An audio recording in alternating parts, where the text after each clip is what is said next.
De todos los ámbitos en los que te has visto envuelto en tu vida, ¿cuál crees que es el que más te define? El haber sido deportista de élite cambia tu esencia y cambia tu forma de ver el mundo y tu forma de ver las cosas, pero a día de hoy cada vez cobra menos importancia. ¿Cuál ha sido el momento que más vas a recordar de toda esa etapa? Estar delante de una trampolín sabiendo que el más mínimo error tiras 4 años de entrenamiento a la basura, o sea, esa presión para mí era maravillosa. Solo se ve la punta del iceberg, que son el 5% o 10% de los éxitos, y nadie te habla de ese 90%, sobre todo en el emprendimiento. ¿Cuál es el problema? Cuando ese 5% en realidad no existe y lo vendemos como tal. ¿Tú qué consejo me podrías dar a mí o a cualquier persona que esté pasando por la misma situación de que le da mucho coraje decir que no? Estamos tan obsesionados con no perdernos cosas, estamos tan obsesionados con estar en todos lados que se nos vea, pero por el miedo a perder. ¿Por qué vas a perder si no lo tienes? También quería comentar un poco la capacidad que tienes de hacer humor de esto, ¿no? De la ceguera y de que eres discapacitado al final. Cuando tú no naturalices las cosas, la gente, como no sabe cómo actuar, se aparta, porque a ver si voy a meter la pata, ¿no? Pero luego me he dado cuenta con los años que el humor es el antídoto frente a un montón de cosas. Yo creo que la gente se toma demasiado en serio. Demasiado. ¿Qué le dirías a Elena Med, de 8 años, que de repente pues, perdió la capacidad de ver la vida a través de los ojos? Bueno, Enhamed, muchísimas gracias por aceptar la invitación a un episodio más de Sense. Y para quien no te conozca, que seguramente muchísima gente de nuestra audiencia te conocerá, pero para aquellos que no tengan el placer de conocerte, ¿quién es Enhamed? Mira que esta pregunta me la han hecho ya muchas veces, ¿no? Entonces, cada vez que te la hacen en momentos diferentes de la vida, la respuesta es distinta, ¿no? ¿Quién es Enhamed? Pues Enhamed en este momento, digamos que he sido deportista profesional, he sido nadador paralímpico durante casi 15 años de mi vida, 14, 15 años de mi vida. He estado en 3 Olimpiadas, Atenas, Beijing y Londres, donde gané 9 medallas, 4 de ellas de oro. Luego me he dedicado unos años a hacer retos deportivos, pues fui el primer ciego porque soy ciego, primer ciego en terminar el Ironman de Lanzarote, he hecho el estrecho de Gibraltar, algunas maratones, subimos en Kilimanjaro, bueno, una serie de cosas que me iban apeteciendo en ese momento.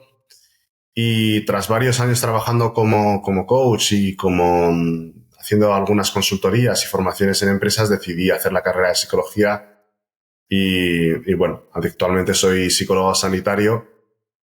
Sigo trabajando con las empresas, sigo haciendo consultoría en recursos humanos, pero la otra gran parte de mi vida, que de hecho es mi vocación o mi pasión, llámalo X, aunque bueno, ya hablaremos del tema de la pasión, que a mí no me gusta mucho, es la psicología y ayudar a los demás, sobre todo porque lo he visto primero en el deporte, luego lo he visto en el mundo de la empresa y lo veo todos los días como el poder gestionar nuestra mente y gestionar nuestras emociones nos permite alcanzar resultados que de otra manera no alcanzaríamos. Qué guay. Que de todos los ámbitos en los que te has visto envuelto en tu vida, ¿cuál crees que es el que más te define? Bueno, durante una época, es que al final actualmente yo te diría que han sido como 3 vidas diferentes, ¿no? La vida que viví hasta que me retiré del deporte, la vida que tuve segunda, que fue la de los retos, explorar, que estuve viviendo 4 años en Estados Unidos, haciendo cosas muy diversas y muy variadas, he hecho cosas muy random, y esta vida actual, ¿no? No te podría decir cuál es la que más me define. Es cierto que el haber sido deportista de élite cambia tu esencia y cambia tu forma de ver el mundo y tu forma de ver las cosas, pero a día de hoy cada vez cobra menos importancia, ¿no? Antes era, digamos, que el ser deportista era casi mi 100%, y eso, pues a medida que han ido entrando cosas nuevas en mi vida o he ido haciendo cosas nuevas, ese porcentaje ha ido bajando. Qué interesante, porque justo yo siempre me pregunto cómo haces para desatarte de todo lo que... Porque supongo que durante ese proceso, por ejemplo, en tu etapa de atleta, tú vas creando una vida alrededor de toda esa... pues del deporte, de toda esa carrera profesional. ¿Cómo haces para de repente cortar con todo eso y empezar una vida de nuevo casi? Bueno, es que el problema es la palabra de repente, porque nosotros tenemos una conciencia de películas, ¿no? Al final creemos que incluso para nosotros mismos, ¿no? Queremos saber cuál ha sido el momento exacto en el que has decidido X, ¿no? O creemos que las cosas salen de la noche a la mañana. Es algo habitual, o sea, nos pasa a todos, ¿no? Por ver las películas, porque los cambios pasan en un instante, las redes sociales te cuentan las cosas como si fueran cosa hecha, y todos sabemos que al final los procesos tienen muchos intraprocesos internos, para la redundancia, y a veces las cosas se toman las decisiones y se tarda tiempo, ¿no? En mi caso fue sustituir un objetivo por otro. Es decir, cuando me retiré del deporte en su momento en Londres 2012, mi objetivo siguiente era aprender inglés, para eso me fui a Estados Unidos y a raíz de eso pues vinieron los retos deportivos, con lo cual seguía vinculado al deporte pero desde otro plano, hasta que finalmente eso se diluyó.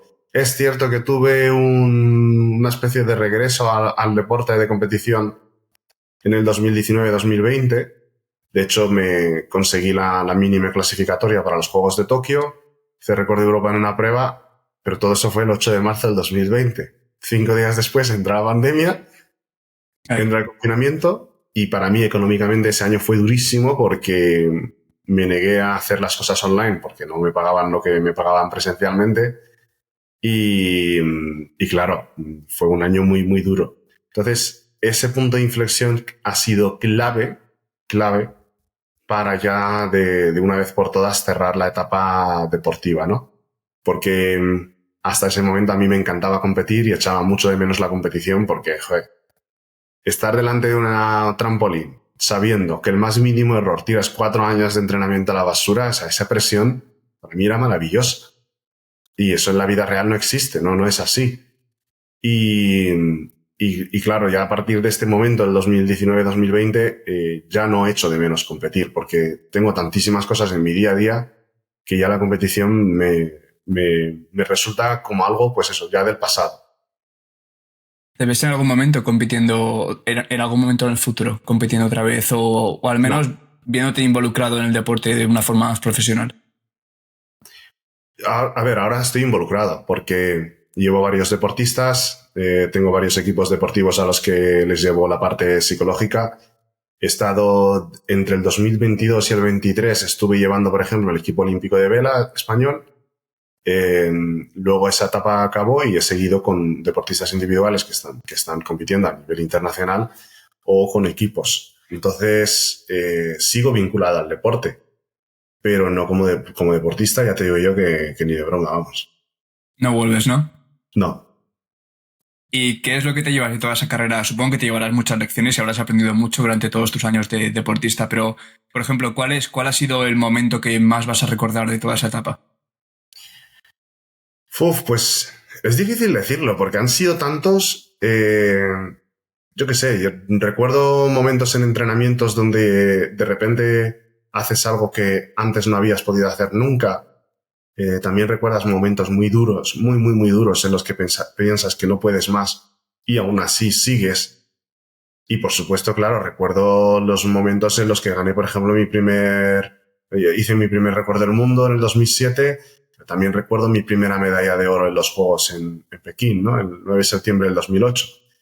Entonces, son muchos momentos muy, muy, muy especiales, pero creo que te llevas una forma de pensar. Te llevas una forma de pensar y una forma de afrontar la adversidad que no se aprende muchas veces en otros sitios. Yo a veces me pasa, ¿no? Cuando oigo hablar, por ejemplo, la mentalidad emprendedora. Honestamente, me causa un poco de gracia porque hay mucha gente que te la intenta pintar como algo muy bonito y pocos se atreven a hablar de lo duro que es. Y emprender un negocio o llevar un negocio a un nivel exigente es muy parecido al deporte. O sea, fracasas más del 70% del tiempo. Que en eso basamos el deporte de élite, ¿no? Que la mayor parte de tu vida, la mayor parte del tiempo estás fracasando porque eso se le llama entrenar. Pero cuando salen bien las cosas, salen muy bien y de repente pues has ganado un oro, has ganado un récord del mundo o has facturado X, cuando no salen, pues salen muy mal. Claro, es el concepto del iceberg, ¿no? Solo se ve la punta del iceberg, que son el 5% o 10% de los éxitos, y nadie te habla de ese 90%, sobre todo en el emprendimiento. Yo me he visto involucrado pues en alguna startup, en pues más formas de emprendimiento más arriesgadas y solo se ve el 5% que gana. Del 95% no se dice nada y no se sabe de él. Bueno, hay una cita que a mí me gusta mucho que dice, serás recompensado en público por lo que has practicado durante años en privado. Qué Entonces me bueno. gusta mucho porque da una idea mucho más clara de la realidad de todo esto. ¿Cuál es el problema? Cuando ese 5% en realidad no existe y lo vendemos como tal. Y ahí es donde entran, por ejemplo, en juego las redes sociales. Entonces la gente se echa una presión extra, que pasa mucho con los deportistas. Se echan una presión extra de intentar demostrar cosas semana a semana. Mira qué bien estoy entrenando, mira qué resultados estoy haciendo. O gente que está en el mundo de los negocios, que están todo el rato, mira con quién estoy, mira lo que estoy haciendo. Y estar equivocados porque eso tiene que ser una consecuencia de lo demás. No tiene que Ujú. ser mi tarea principal. Perdona. Nada, nada. Sí, sí, o sea, totalmente de acuerdo. Sí, supongo que cuando logra ese éxito es cuando de verdad te conoce la gente, ¿no? Y te conoce por eso. Claro, claro. Entonces, no tiene que ser nuestro foco principal, ¿no? Y lo veo muchas veces, gente que está empezando a desarrollar un negocio, una idea, aunque de forma más modesta, ¿no? Un pequeño negocio en su barrio, o una consulta, o incluso que empiecen a practicar deporte de competición y de repente ya quieren que todo el mundo sepa. Yo, pues si empiezas por ahí, vas mal.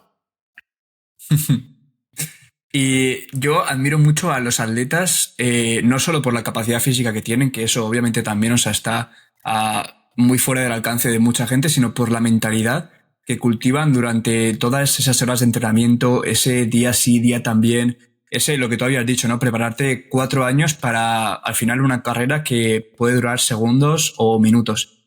Creo que es muy digno de admirar todo lo que cultivan durante todos esos años. Hombre, yo diría que no todo el mundo puede hacerlo. O sea, todo el mundo, no por la parte física, ¿eh?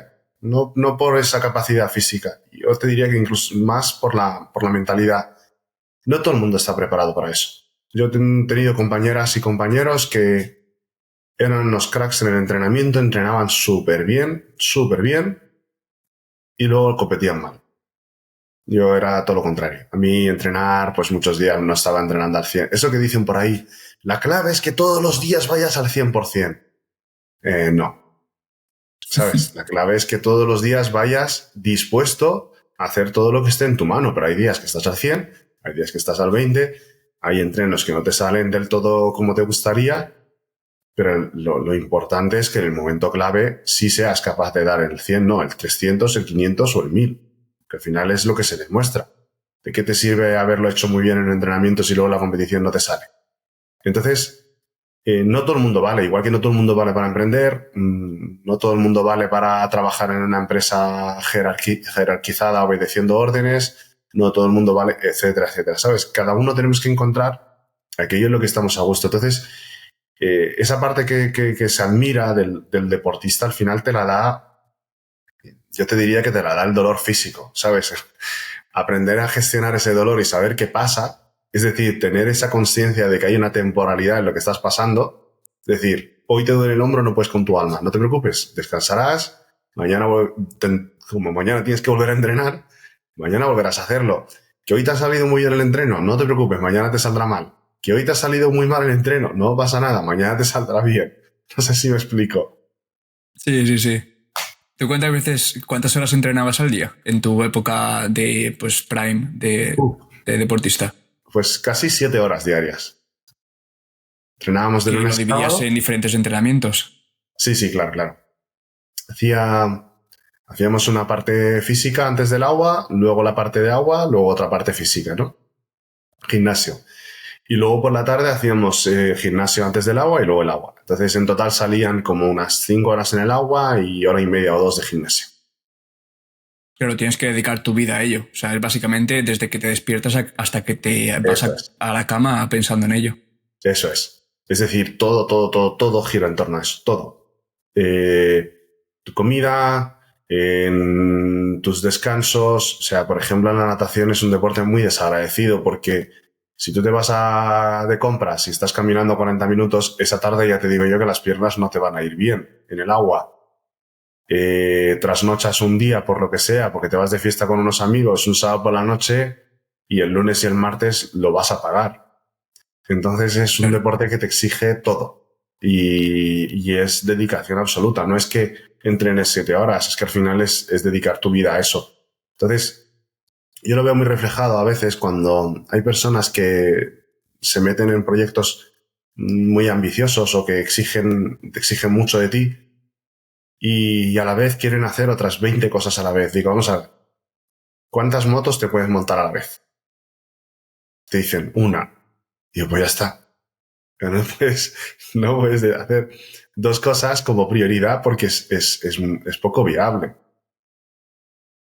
Pues eso creo que me ha venido ese mensaje en el mejor momento posible porque yo justo ahora mismo estoy yendo por ahí. Yo siempre digo que sí a todo. Y ahora mismo me estoy dando cuenta de que cada vez que digo que sí es una cosa más en mi vida y al final no tengo tiempo físico para hacerlo todo. Sí, fíjate que una de las cosas que más utilizo con todo el mundo, da igual por lo que vengan, todo el mundo, hay una cosa que uso bastante porque es un mal, o sea, un mal, entiéndeme, es una mala costumbre que tenemos todos, es preguntarles, vale, pero ¿cuál es tu objetivo? ¿O a qué quieres alcanzar? Y te dicen esto. Y la primera pregunta que hay que hacerse una vez que lo decidas es, ¿qué tengo que dejar? ¿Qué tengo que dejar de hacer o tengo que dejar de ser para alcanzar este objetivo? Porque todo el mundo hacemos la otra. ¿Qué tengo que hacer? Y te llenas de actividades y de listas de tareas. Joder, a veces abres el Google Calendar y es una locura, Te da ¿no? miedo. Sí, sí. Entonces, pero viene porque antes de plantearse el qué tengo que hacer, hay que plantearse qué tengo que dejar de hacer o qué tengo que dejar de ser. A lo mejor lo que tengo que dejar de hacer es esta pequeña tarea que la puedo delegar o la puedo automatizar o se la puedo encasquetar a otro, lo que sea. O simplemente es algo que no es relevante ahora mismo en mi vida, ¿no? Pasa mucho con los compromisos sociales. Es que hay que estar en todos los compromisos sociales y que te vean. Pues a veces no. Hay etapas en las que ese tiempo que pierdes es tiempo que no le estás dedicando a otra cosa. Yo creo que en mi caso es más el coraje de decir que no. Me da mucho coraje porque tengo la creencia de que cada vez que digo que no me estoy cerrando una oportunidad a algo que a saber lo que podría convertirse. Y posiblemente tengas razón en algunos momentos, pero claro, todo tiene que partir de cuál es el objetivo que tengo ahora. No puede Claro, partir de la nada, ¿sabes? Entonces, claro. si mi objetivo es, yo qué sé, pues si mi objetivo es estar sano y correr la maratón de Madrid, que creo que será en abril más o menos, pues a lo mejor lo que tengo que dejar de hacer son las cervezas de mi empresa de los martes, Ujú. ¿sabes? Y no ir o hacer o tomar otra cosa. Me invento, por poner un ejemplo tonto cualquiera. Y es una decisión que uno tiene que tomar en base a a donde quiere llegar. ¿Tú qué consejo me podrías dar a mí o a cualquier persona que esté pasando por la misma situación de que le da coraje, que le da mucho coraje decir que no?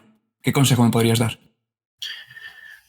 Pues mira, yo es que soy muy poco partidario de los consejos de la nada, porque cada uno tiene su propia situación. Cada persona viene de unas circunstancias y unas experiencias y hay que ver de dónde viene esa creencia que a uno le dificulta el decir que no, ¿no? El primer consejo, pues que me llamen y que vengan a hacer las sesiones. Eso es fundamental. Pero oye, a mí o a cualquiera. Pero la segunda, yo te diría que sobre todo es que, mira, todo parte de la mierda esta, y perdóname la expresión, que tenemos ahora con el FOMO, ¿no? El Fear of Missing Out. Estamos tan obsesionados con no perdernos cosas, estamos tan obsesionados con estar en todos lados, que se nos vea, que tal, y con hacer 1000 cosas y a lo mejor, además, hay ahora mismo una filosofía muy predominante en que hay oportunidades que nunca vuelven, te tienes que subir al tren, todo se hace más como muy acelerado. Entonces, tú si te fijas, cuando alguien te va a vender algo, la compra se tiene que hacer de tal modo de que sea impulsiva, ¿no? Es lo que siempre se intenta. Pues te dicen, si haces un embudo de ventas, tienes que llevar a la gente que llegue un momento en que tengan que comprar sin pensar demasiado, ¿no? O estás en una tienda y te insisten para que lo compres ya. Pues esa consciencia o esa mentalidad de impulsividad de hacer las cosas ya, porque si no a lo mejor las pierdo, nos lleva a estar obsesionados con aceptarlo todo, pero por el miedo a perder. ¿Pero qué vas a perder si no lo tienes? Si todavía no lo tienes. Eso es un muy buen punto de vista, claro. ¿Sabes? Y sobre todo, además tenemos la experiencia muy reciente, ¿no? O sea, ¿cuántos planes teníamos en el 2020 y que se fueron? ¿Y qué pasa? No pasa nada. Luego los retomas y los que quieras retomar, y hay otros que te das cuenta que tampoco son relevantes. Ujú. Sí, totalmente de acuerdo. Pues intentaré ponerlo en práctica porque de verdad creo, es algo que cada vez que digo sí, digo, pero ¿cómo me meto en esto con todo lo que tengo ya? O sea, ¿por qué no tengo la capacidad de decir que no y decir, mira, esto no es para mí en este momento, estoy metido en mucha cosa y ya no podemos meter más porque al final el vaso se desborda? Es que hay que practicar la latencia. O sea, yo, por ejemplo, a mí me encanta la tecnología, ¿no? Me encanta. O sea, tú llegas a mi casa y me dices, ¿tienes el cable de no sé qué? Sí. ¿Tienes algo para hacer no sé cuánto? Seguramente lo tenga. O sea, me encanta la tecnología. Pero los últimos 2 años lo que empecé a hacer es, digo, lo quiero hoy, pues me espero al viernes que viene. Si todavía lo quiero, me lo pienso. Llega el viernes y digo, guau, pues ya estamos a mitad de mes, mira, me espero a final de mes. Y a final de mes digo, bueno, si todavía lo quiero, en un par de semanas lo vuelvo a ver. ¿Qué acaba pasando? Que se me acaba olvidando y si sigo con el tran, al final me lo compro. Entonces, mi récord ya último, que estoy muy contento por ello, quería unos auriculares, o sea, es una estupidez, pero es que se puede aplicar a todo. Quería unos auriculares, he tardado 5 meses en comprármelos y sabía los que quería. Pero con este juego empezó la historia en abril y me los compré en septiembre por mi cumpleaños, ¿no? Entonces, hacer este tipo de cosas te permite averiguar si esto que vas a meter es realmente relevante y a lo mejor no lo puedes posponer 5 meses, pero sí lo puedes posponer un día o 2 o una semana. Que bueno, claro, distingues lo que es un capricho, ¿no? Bueno, en el sentido de los productos, de las compras, lo que es un capricho o lo que es una necesidad, ¿no? O en el Exacto. sentido de proyectos, lo que es relevante o lo que de verdad no es relevante en ese momento. Sí, sobre todo porque cuando te están contando un proyecto, la gente te mete mucha energía, ¿no? Mucha emocionalidad, esto es una pasada y tal y cual. Y uno, pues, si uno tiene esta mentalidad emprendedora y tiene esta actitud de querer hacer cosas y querer comerse el mundo, pues también te quieres sumar porque te parece algo extraordinario. Es que a lo mejor lo piensas mañana por la mañana y además es importante pensarlo en diferentes momentos del día. Piensas mañana por la mañana y dices, es que ahora mismo no sé de dónde sacar el tiempo. Lo piensas por la tarde y a lo Ujú. mejor dices, es que a lo mejor esta persona no me convence. Y reunir evidencias. O sea, esto es como el método científico. Tú no me tienes que demostrar que tu teoría es cierta. Me tienes que sacar todas aquellas situaciones en donde tu teoría no sea cierta. Si son muchas, quiere decir que tu hipótesis es falsa. Pero si no encuentras ninguna, pues seguramente tu hipótesis sea verdadera, ¿no? Entonces el objetivo no es demostrar que Claro. tengo razón, sino demostrar que estoy equivocado. Qué bueno, qué bueno, qué bueno. Volviendo otra vez a tu etapa de deportista, dejamos ya lo que es el tema paralímpico, pues has ganado un montón de medallas, de verdad triunfaste en todo lo que es la natación, y de repente se te aparece el hacer un Ironman y subir el Kilimanjaro, una de las montañas, creo que es la más alta de África y una de las más altas del mundo, ¿no? Creo que eran 6.000 metros, algo así. Sí. ¿Cómo se te pasa eso por la cabeza? O sea, qué locura. Pues es que realmente no se me pasó por la cabeza. El Ironman sí. Mira, el Ironman te cuenta la historia. Cuando todavía estaba nadando, vi un documental de un triatleta que había hecho el Ironman. Y yo pensé, para mí eso es imposible. Yo nunca había corrido más de 2 kilómetros como buen nadador. No corremos. Y decía, esto es imposible. Mal. Porque en el momento en el que pienso eso, se me mete entre ceja y ceja y tarde o temprano volverá, porque la cabra tira al monte. Entonces, cuando me retiré, me acuerdo que ya un día dije, ¿y si lo intento? Y dije, bueno, pues tendré que buscar un buen entrenador y un buen guía.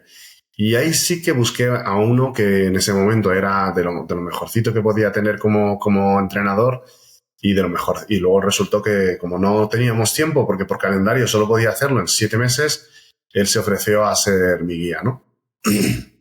Entonces el Ironman fue básicamente por esto, porque pensé que no se podía hacer. O sea, que yo no podría hacerlo. Entonces me quise demostrar lo que te decía antes. A ver si esto era verdad o no.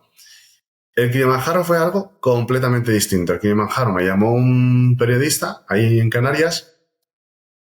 Me reuní con él un día al salir del entrenamiento de natación que me tocaba ese día para el Ironman. Nos sentamos a tomar un café y me dijo, oye, estamos preparando este proyecto, no sé si te gustaría porque el periódico lo está organizando, ¿te gustaría ir al Kilimanjaro? Digo, ¿cuándo es? Dice, bueno, sería este año. Digo, bueno, mientras sea después del Ironman, no hay problema. Dice, ¿te va bien que sea 2 meses después? Digo, sí, pues ya está. Así fue.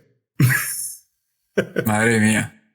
¿Y cómo fue toda esa preparación para el Ironman? Para poner en contexto el Ironman, creo que eran, bueno, corrígeme, es una maratón corriendo, ¿no? O sea, 42 kilómetros de carrera. Primero nadas.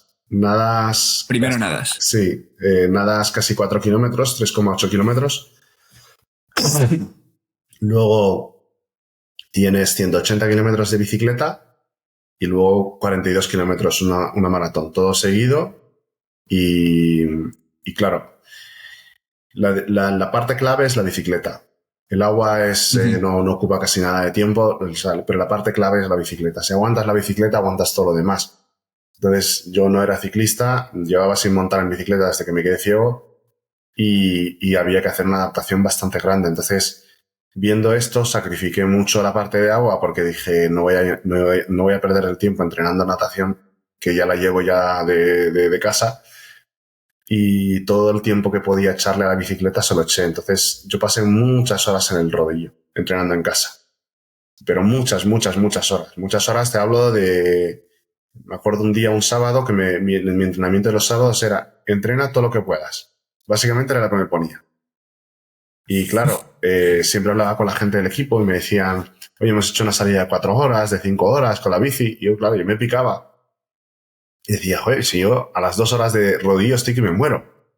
2 horas, 2 horas y media, pues me acuerdo un sábado que me subí a las 9 de la mañana y me bajé a la 1:28 de la tarde, o sea, 4 horas 28 de rodillo. De rodillo, en tu casa, con la música y viendo documentales.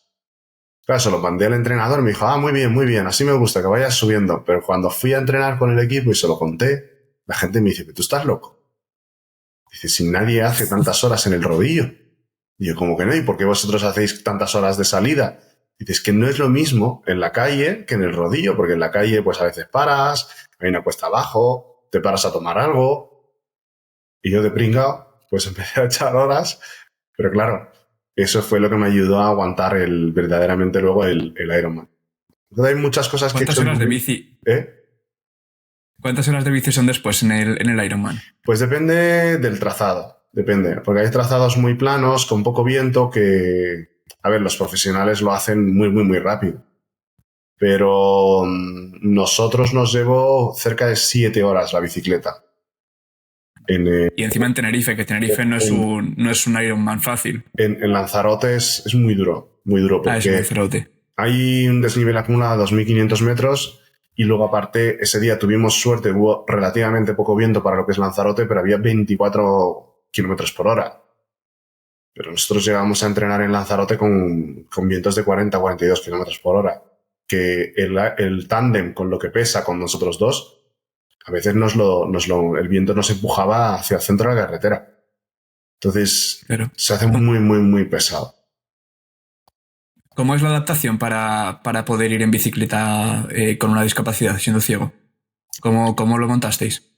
Pues mira, al final es muy importante que el piloto que lleves sea una persona que tenga un control de la bicicleta muy grande.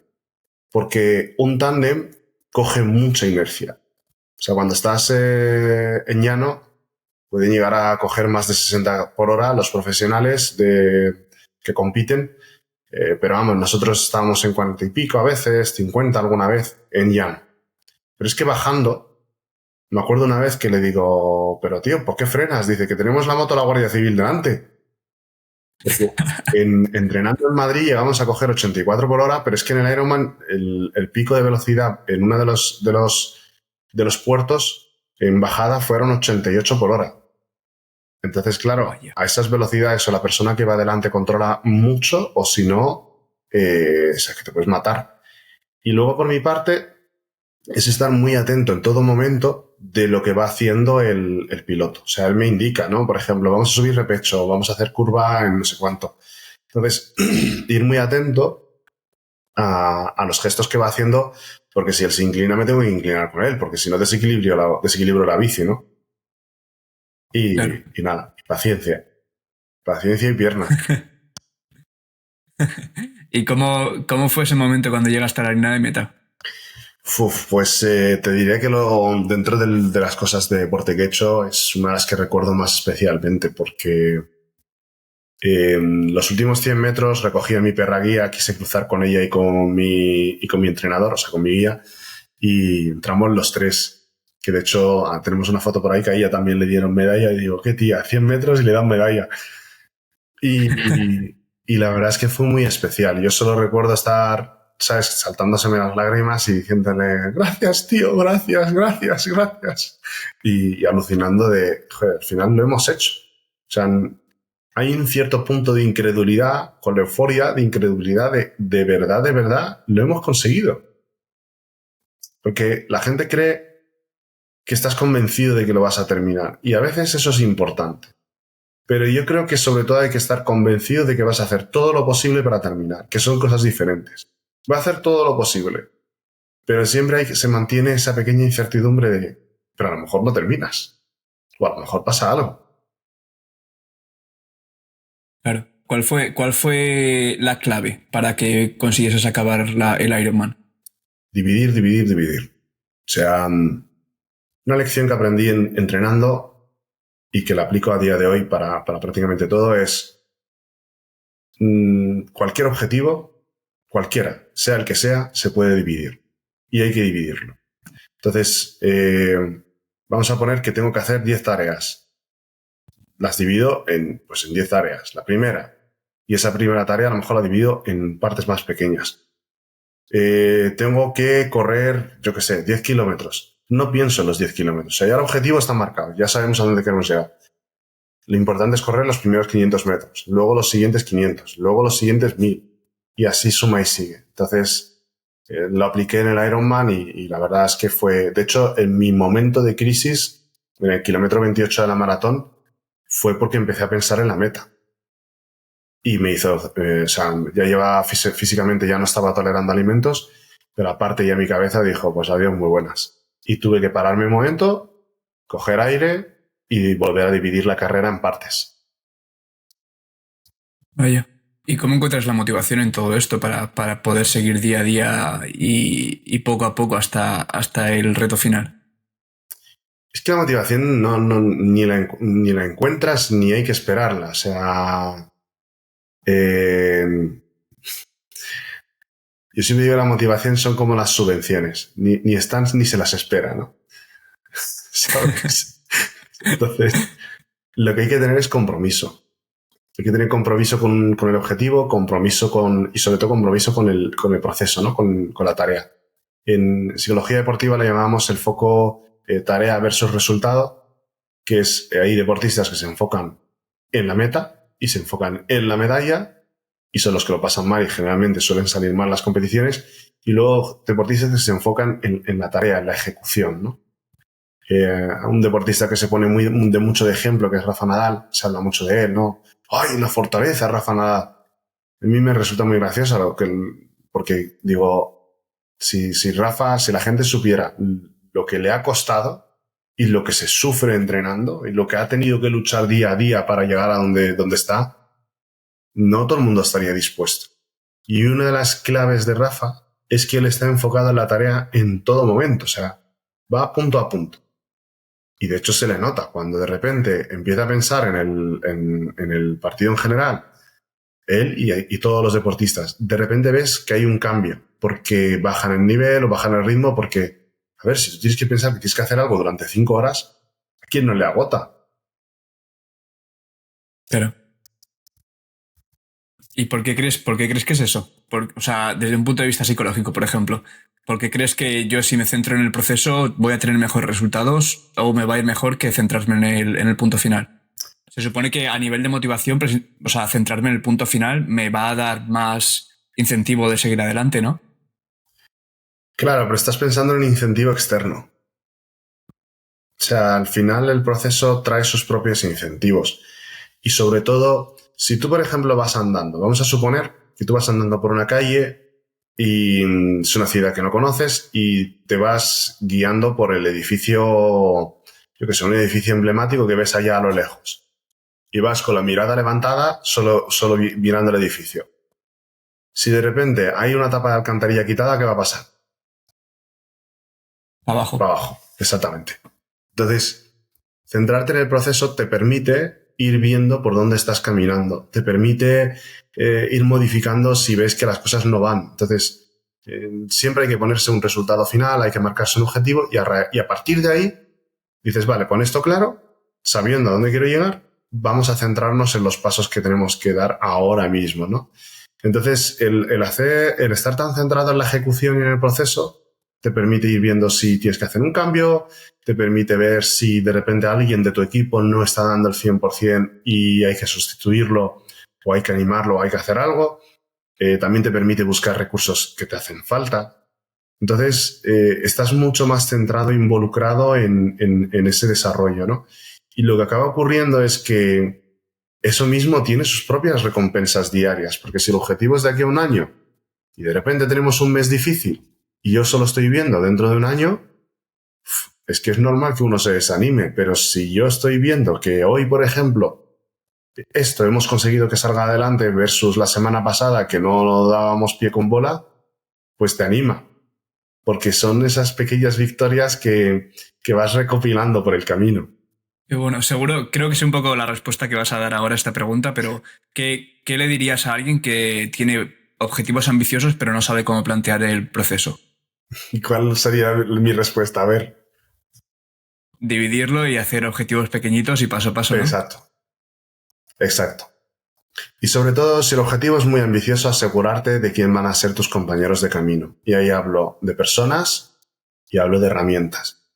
Es súper importante, porque a veces los objetivos no se alcanzan muchas veces porque o intentas hacerlo todo tú solo o las personas que te acompañan, en lugar de aportarte, te suponen un lastre.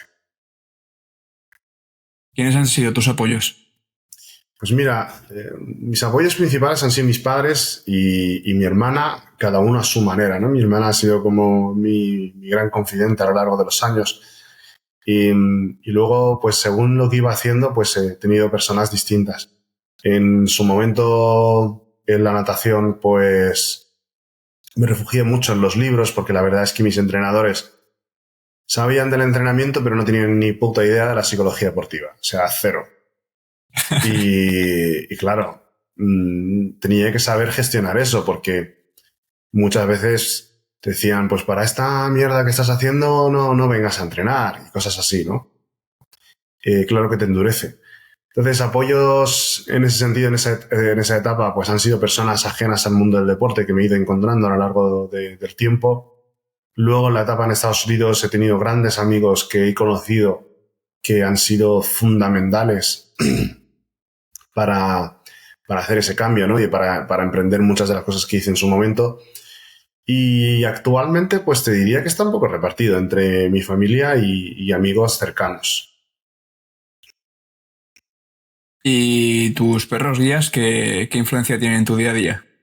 Porque una de las entrevistas tías que más me ha gustado ha sido cuando estuviste en La Resistencia y me gustó especialmente la relación que tienes con Adele, creo que fue la perra que llevaste a esa entrevista. Pues la verdad es que, mira, Adele además era una historia curiosa. Adele fue de todos los perros que he tenido la que menos vínculo cercano he tenido. Para guiar, sí. O sea, yo le diferencio siempre entre el vínculo de guía, el vínculo de trabajo, y el vínculo de perro dueño, ¿sabes? El vínculo más emocional. Con ella tenía un vínculo de trabajo increíble. O sea, confiaba en ella al 300%. Si ella me decía que esto no por ahí no, era por ahí no. Punto. No lo ponía ni en duda. Porque era una máquina, era una crack.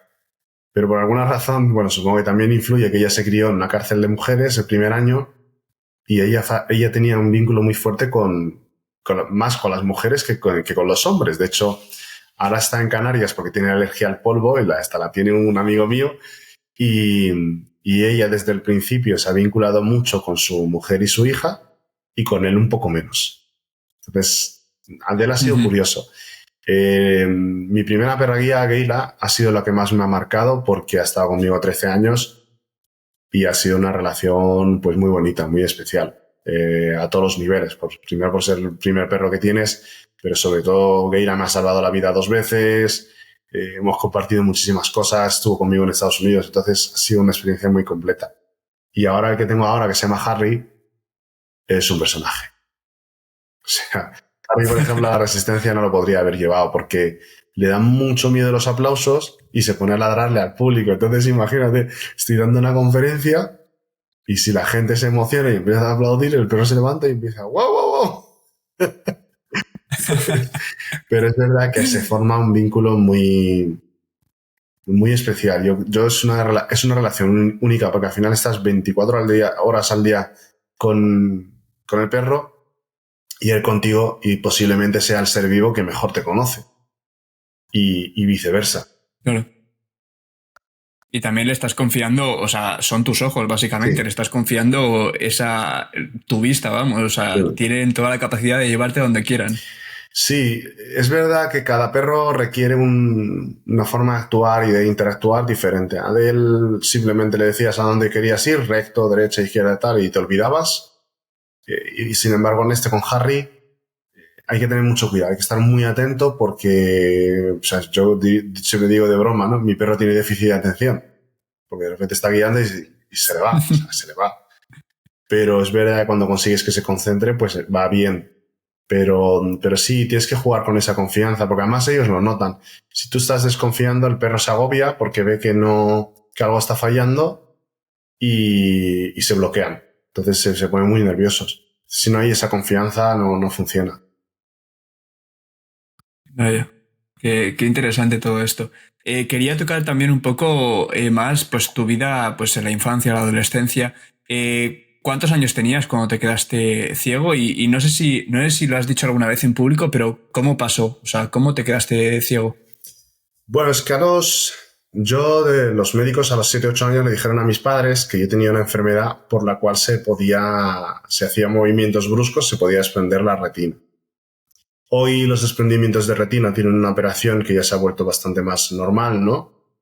Y te lo corrigen y no pasa nada, pero en aquel entonces el desprendimiento de retina era quedarse ciego. Entonces, yo tenía prohibido correr y saltar y jugar, pero yo era un niño extremadamente inquieto. Entonces, si mi madre me estaba mirando, me quedaba quieto, pero en cuanto mi madre se daba la vuelta, salía disparado. Y mi madre pues siempre estaba detrás, ten cuidado, ten cuidado, ten cuidado, etcétera. Y un día, pues en mi casa hizo lo de siempre, me echó la bronca, yo hice lo de siempre, tumbarme esperando que ella se fuera, pero esta vez al levantar la cabeza a los 5 segundos, pues ya no veía. Entonces, a ver, para mí no fue traumático porque a esa edad lo más importante es el entorno que tienes. Y mis padres actuaron con mucha naturalidad. Luego ya me enteré cuando escribí el libro años después que ellos lo pasaron muy mal. Pero en su momento a mí lo que me transmitieron es, sigue siendo el mismo niño, tienes que aprender a buscarte la vida y lamentaciones las justas. Y claro, a mí eso me ayudó muchísimo. Pero, y en ese momento que de repente pierdes la vista, ¿cómo te lo tomas? Pues yo me acuerdo de levantarme y decirle, mamá, que no veo. Y ya está tan normal. Sí, porque... O sea, de repente es verdad que había momentos, las semanas anteriores hubo momentos cuando pasaba de un sitio de mucha luz a oscuridad o al revés, como la retina era tan sensible, había momentos en los que no veía. Cuando me daba mucho la luz, de repente no veía nada. Pero era diferente porque veía como una luminosidad como muy fuerte dentro del ojo y no me permitía ver, ¿no? Pero luego eso se quitaba. Entonces yo me levanté y dije, mamá, que no veo. Mamá, que no veo, que vamos al hospital, tenía una hemorragia interna, la retina se había desprendido y claro, en ese momento pues no se puede hacer nada. Me operaron para sacar la hemorragia, pero no se puede hacer nada con la retina. Claro.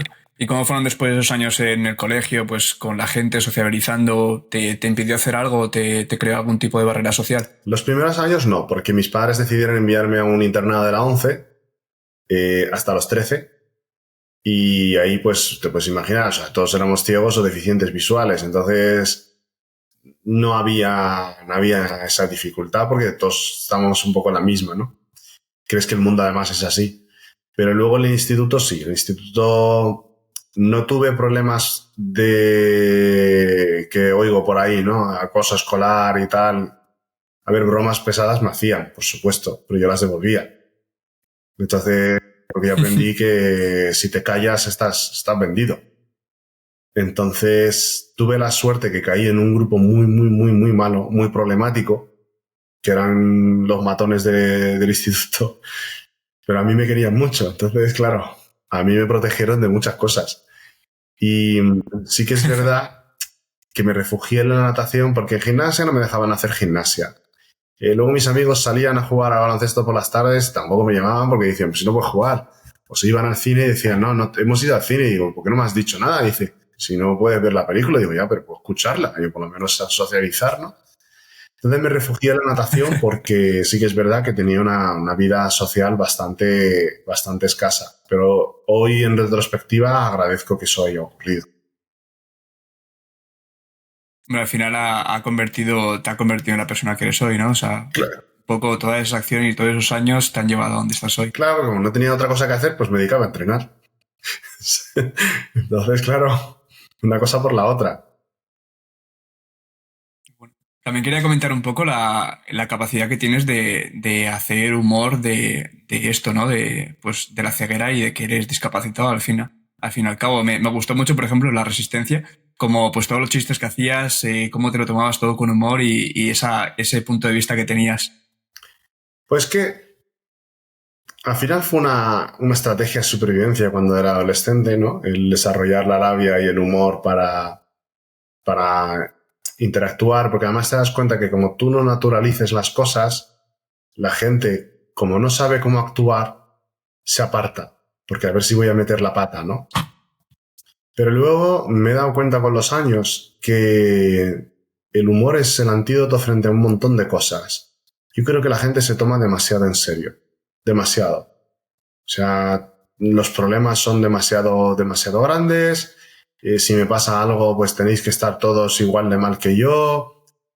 Ahora mismo, por ejemplo, yo creo que el mayor daño que está haciendo psicológicamente, bueno, no, uno de los grandes factores que está influyendo mal psicológicamente a la gente es, por ejemplo, el tema de lo políticamente correcto. Porque claro, si yo tengo que tener cuidado para no ofenderte y la responsabilidad me la pones a mí para no ofenderte y no eres tú el que se trabaja, al final uno no se desarrolla. Y claro, yo creo que el humor es antídoto de eso, pues yo qué sé, yo voy andando por la calle y me como una farola, como no me ría yo, porque otro se va a reír seguro. Es que me hace gracia, o sea. Me ha pasado incluso a mí, tengo los dos ojos que veo perfectamente. Claro, y a mí me pasa, a veces voy andando y oigo a alguien que se choca y sé que no es ciego porque no oigo ni el bastón ni el perro y me entra la risa. Y además lo digo en voz alta, digo, luego dicen que soy yo el ciego. Y es que me hacen gracia ese tipo de cosas, ¿no? Pero yo creo que es importante el poder reírnos de nosotros mismos, sobre todo, porque quitas tensión y además, pues seguramente se segreguen algunas hormonas cuando nos estamos riendo, pero sobre todo y por encima de todo, no permites que esto que te esté ocurriendo te ahogue en un vaso de agua. Claro, qué buen punto. Muy bueno. ¿Tienes algún chiste que sea tu chiste estrella en esa baraja? Bueno, yo creo que ya hay unos cuantos que ya están automatizados, ¿sabes? Son como la caja de herramientas, ¿no? La herramienta multiuso, ya siempre hay unos cuantos. Me encanta hacer por ejemplo, cuando llego a un sitio y le digo, disculpe, ¿dónde están los baños? O en la calle pregunto, oiga, ¿sabe dónde está no sé qué local? Y la gente tiende a señalar y me dice, pues por ahí. Digo, pues como sigas señalando, seguramente lo veré mañana, ¿sabes? O, o me dicen, yo qué sé, te dicen, pues ahí donde el cartel rojo. Digo, a ver, el rojo, el rojo, el rojo. Y digo, pues lo veo igual. Yo lo veo todos negros. Y a la persona, hay gente que se ríe y dice, oye, es verdad. Y hay otra gente que dice, pues no sé, sigue para adelante y pregunta a otra persona. Y se van. Entonces, bueno, encuentras de todo. Qué bueno, qué bueno. Y supongo, bueno, has dicho que eres un amante de la tecnología. Supongo que la tecnología ha formado un papel súper importante, ¿no? En ese, pues en la adaptación y pues en tu día a día. ¿Nos puedes comentar un poco cómo, por ejemplo, pues utilizar el ordenador o ciertas acciones que hacer en tu día a día? A mí la tecnología me ha cambiado la vida. Yo creo que a mí, a todos los ciegos, sobre todo, especialmente la llegada del iPhone, nos ha cambiado la vida. Porque el resto de smartphones cada vez se han ido volviendo accesibles con el tiempo, pero el primero que lo hizo y lo hizo muy bien fue Apple en este caso, ¿no? O sea, yo, para que te hagas una idea, a mí se me estropea el móvil ahora y te digo que lo primero que hago es ir a comprarme otro. Aunque no tenga dinero, lo compro a crédito. ¿Por qué? Porque el iPhone me ayuda a hacerlo todo. Es decir, me sirve para el GPS como cualquiera, pero es que hay una aplicación que me lee si me llega una carta a casa o me dice si tengo luz o no tengo luz a mi alrededor. O la uso, por ejemplo, cuando voy en el aeropuerto buscando, porque casi nunca pido asistencia, en el aeropuerto yo voy buscando la puerta de embarque, voy apuntando con la cámara y me va leyendo K62, K64. ¿Sabes? Es que lo uso para todo, todo. Y sobre todo, antes estudiábamos, por ejemplo, en Braille y un libro de 200 páginas eran 4 volúmenes bastante gordos, de 2-3 dedos de gordo en Braille. Y ahora, con la aplicación esta que te va leyendo la pantalla, pones un PDF y es que tienes, no sé, yo qué sé, los libros que quieras dentro del teléfono. Entonces, a nosotros nos ha cambiado la vida drásticamente. De hecho, mi trabajo, siendo autónomo y que estoy en bastantes berenjenales a la vez, si no fuera por esto, no podrías hacer muchísimas cosas que haces en el día a día. Bueno, qué bueno, claro, es que te facilita todo mucho más, ¿no? Lo hace todo mucho más rápido y fácil. Claro, incluso para viajar por ahí. Es decir, yo llego a una ciudad nueva y a lo mejor tú vas paseando y vas viendo qué tienes alrededor, ¿no? Yo tengo una aplicación que voy andando, me va leyendo el nombre de la calle y me va diciendo los negocios que tengo en mi entorno más cercano, ¿no? Entonces me hace, entre comillas, de ojos, ¿no? Y me va haciendo ver qué tengo alrededor. Y así suma y sigue. Qué locura. No tenía ni idea de esto, o sea, no pensaba que estaba tan desarrollado, la verdad. Es una pasada, o sea, hay muchas veces que hay gente con la que he trabajado, que a lo mejor por la razón que sea no me conocen, es gente de otros países, y que hemos trabajado y no saben que soy ciego, porque siempre que nos hemos conectado, les he mandado los cuestionarios, han hecho los cuestionarios, se los corrijo, hacemos las sesiones, pero por la razón que sea no nos hemos conectado por videollamada. Y un día nos conectamos y lo noto, ¿sabes? Noto cuando es el momento ese de, anda. Y dices, es que no, si te montas la vida de la manera adecuada, puedes tener una vida completamente normal e independiente. Para ciertas cosas, pues obviamente pides ayuda, pero en líneas generales, puedes tener una vida bastante normalizada. Claro, qué guay. Estamos ya terminando la entrevista, pero no quería terminarla sin antes preguntarte, habías empezado la entrevista diciendo que, pues, que después hablaríamos de la pasión, que te gustaba hablar sobre la pasión. ¿Qué es para ti ese concepto de pasión? ¿Cómo lo definirías? Bueno, a mí es que no me gusta, más bien. No te gusta, vale, pensaba que era justo al contrario, pensaba que te gustaba tanto hablar Que que va, querías que va. hablar No de me ella. gusta nada, o sea, lo detesto, o sea, es... Mira, yo tengo varias palabras que creo que están tan trilladas que nos tienen a todos un poco desquiciados, ¿no? Uno son la motivación con el tema este que hay en tanto Instagramer y tanto canal por ahí hablándote de la motivación diaria y salen levantando 4 pesas por la mañana, desayunando a las 5 de la mañana y digo, anda y que te den, yo paso a levantarme a las 5 de la mañana, ¿sabes? Que a lo mejor soy una persona que trabaja mejor. Yo antes siempre he madrugado, pero ahora que a veces me pongo a trabajar trabajo con algunas personas a las 10 y 11 de la noche porque están en México o Estados Unidos, pues no me voy a levantar a las 5, me levanto a las 8, a las 8:30. Obviamente, claro. Entonces, una de estas palabras que creo que dificultan las cosas que te dicen, tienes que encontrar tu pasión. Y para mí la pasión o la vocación, y llámalo X, no se encuentra, se hace. Es decir, yo no puedo descubrir de la nada qué es lo que me gusta si no lo pruebo. Entonces, yo me acuerdo una vez en San Francisco en 2016 que estaba andando por la calle y de repente dije, este no es mi sitio, es que me quiero ir. Y dicho y hecho, recogí mis bártulos unos meses después y me volví para España, ¿no? Porque no me estaba convenciendo. Y en 2021 estaba un día, después de varias horas de trabajo y de la última sesión de psicología, fue una de las más duras que he vivido en estos años, porque era una situación muy compleja. Y cuando la persona se fue, me quedé 20 minutos dándole vueltas al caso y un dolor de cabeza que no te puedes imaginar. Y de repente dije, me encanta esto. O sea, esto es mi vocación, me encanta. No quiere decir que no haya días que no me apetezca, etcétera, pero descubrí mi vocación así, ¿no? Pero la descubrí haciendo. Entonces, creo que tenemos invertidas las cosas. O sea, que primero tengo que encontrar lo que me gusta y luego hacerlo. Y es al revés. Primero hay que hacer las cosas y entre las que vas haciendo descubres cuáles son las que te gustan. Hay cosas que al principio no te gustan, pero empiezas a ver que se te van dando bien, que lo vas haciendo mejor y llegan a gustarte por la propia satisfacción de un trabajo bien hecho, ¿no?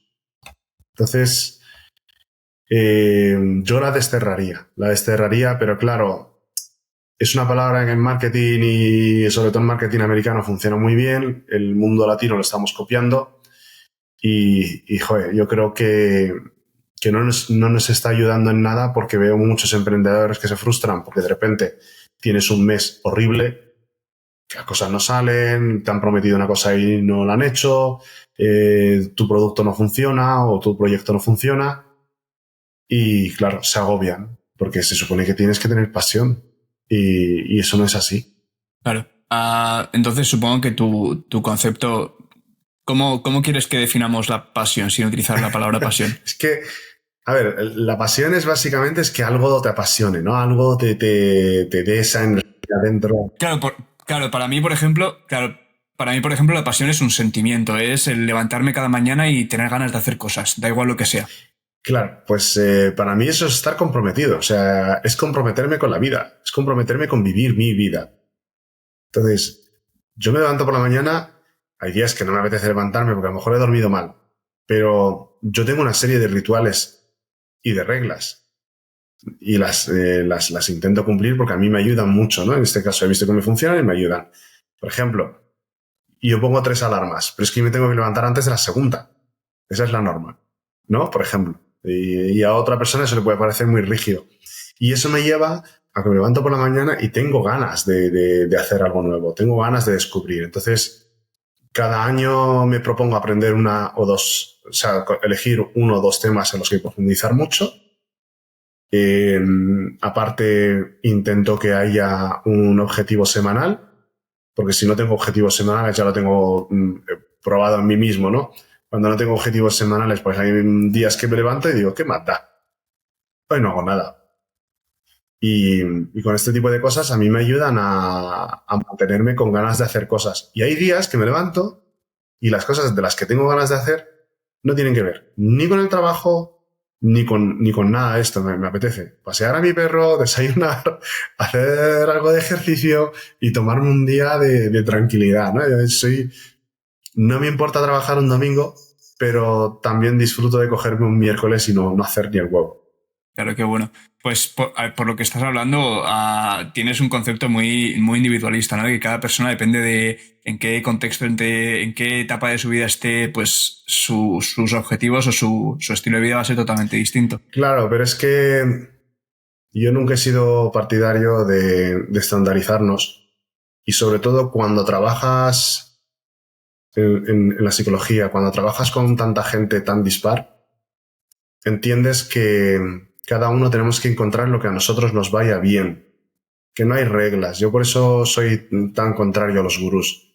No hay reglas de funcionamiento, no porque tú hagas esto, todos tenemos que hacer esto. El club de las 5 de la mañana no funciona para todo el mundo porque, de hecho, biológicamente hay personas que funcionan mejor de noche.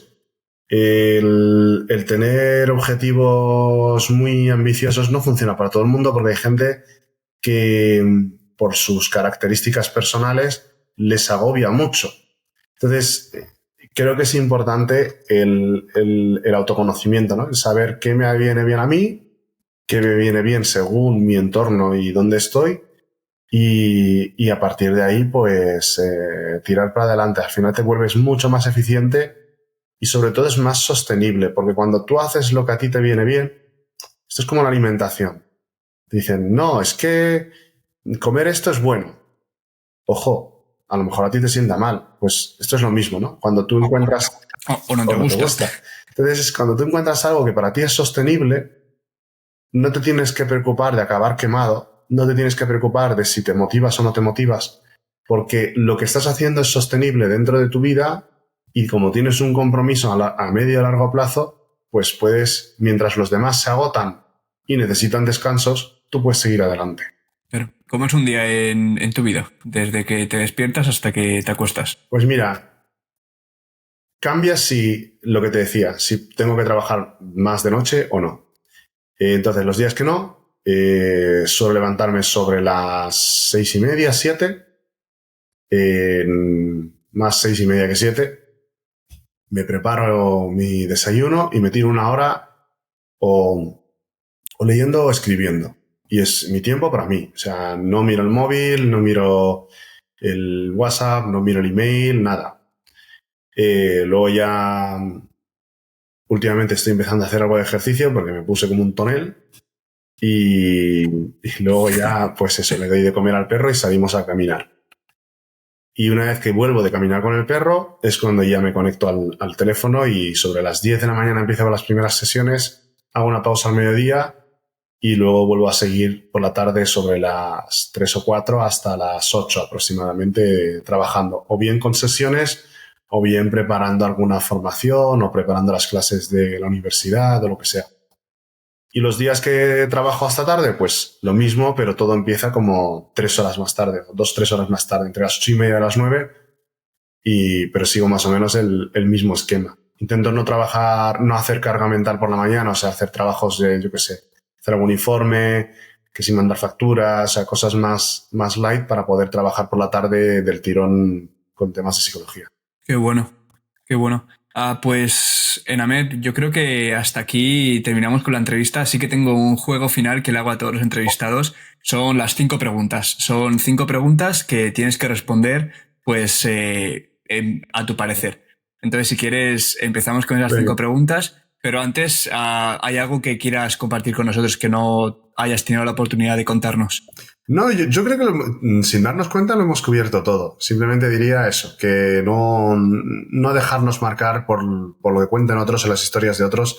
Como hay un dicho en España que a mí me encanta que dicen cabeza ajena no se aprende. Entonces hay que vivir nuestra propia vida y nuestros propios proyectos. Bueno, pues vamos ya Venga. con las 5 preguntas. La primera, mejor consejo que te hayan dado. Ostras. Mejor hecho que perfecto. Pues, ¿quieres elaborar un poco?